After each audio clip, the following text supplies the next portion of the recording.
All right, folks, it's the Weege Show coming to you from Budds Creek, Maryland. The Geico National Lucas Oil Pro Motocross. In my left hand is a Troy Lee Designs SC4 helmet. We are now within a week, essentially, of giving this thing away. So links in the bio, kids. Send an email, sign up to win this helmet. No purchase necessary. We will give this away to someone after the finale at Ironman.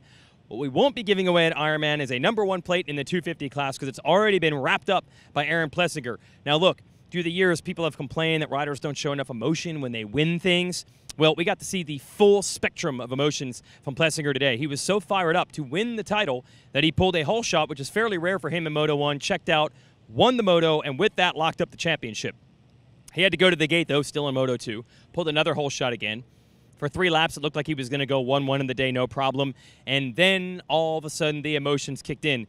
He didn't have enough to gain in that moto to really have any fight left, and he just started going backwards, and then he even awkwardly tipped over in a corner and fell all the way back to 10th place. So that's what it's like when you win one of these titles. He literally couldn't even ride a moto that well when he was focused on, hey, I'm already champion. That's awesome. That's the way you want to see it. You want to see it mean a lot to these riders. Now, who was able to take advantage of the problem for Plessinger? It was R.J. Hampshire getting his first ever win in Lucas Oil Pro Motocross. He did get a pro win about a year ago at this time at the WW Ranch when the USGP went there. Hampshire's been knocking on the door all season long. He got second in the first moto behind Plessinger, and when Plessinger started fading in Moto 2, R.J. was there to take advantage. Even better for the Geico Honda team, Chase Sexton finished second. So the team actually went 1-2. This is the home national for Geico, so they're making their sponsors happy.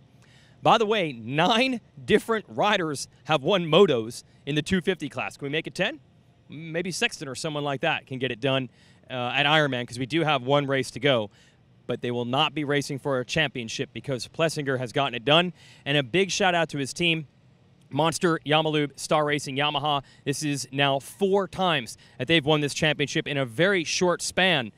2 for Jeremy Martin, 1 for Cooper Webb, now for Plessinger. Plessinger also has that 250 West Supercross title this season. They're kingmakers over there these days and the kings of the 250 class. Now, as far as the 450 division, the points were only 15 between Marvin Musquin and Eli Tomac coming into this one. And for a moment, it appeared that Musquin was going to make it much tighter going into next week's finale. Tomac just wasn't Tomac for the majority of this day. For 75% of this day, he was merely really good, but not spectacular. Musquin really needed to take advantage of that and win the first moto. He spent most of it stalking Ken Roczen, but then oddly, with 3 laps to go, Marvin lost Roczen's wheel. Roczen pulled away and went on to win. So those were some serious points lost by Marvin. He did gain ground on Tomac, who finished the Moto 3rd. But if you're Marvin, you have to go 1-1 now this late in the series. And then in Moto 2, same scenario building up. Musquin trying to stalk Roczen. Roczen starts to pull away. And Tomac looked lost. He was in 4th and 5th. He was battling Barsha and Baggett. Couldn't really make time on the leaders at all. And then it happened, everybody. It happened again.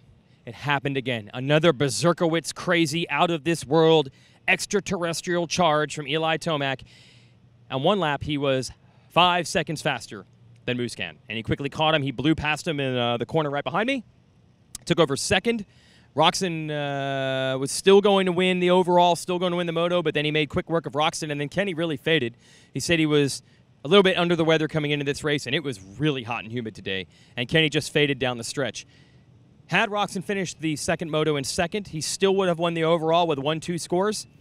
But today, for the first time, I feel all season, a few signs of the old El Chupacabra Blake Baggett. He had lightning quick laps at times, and he actually passed Roczen for second in the second moto. And with that, Tomac was able to get the overall win with 3-1 scores. So on a day where it seemed all was lost, and definitely that Musquin was going to make up points, Tomac wins, and Musquin actually drops 5 more. Why?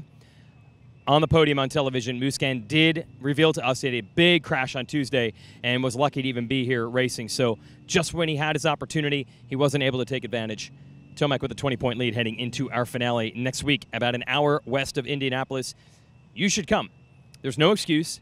Indy is the crossroads of America. There's like 17 interstates that converge right by the racetrack, and we're going to have a championship celebration at the track on Saturday. So a big bonus. Come in person. Maybe we'll just give you the Troy Lee helmet right there. Just rip it from our hands. See you at Indy.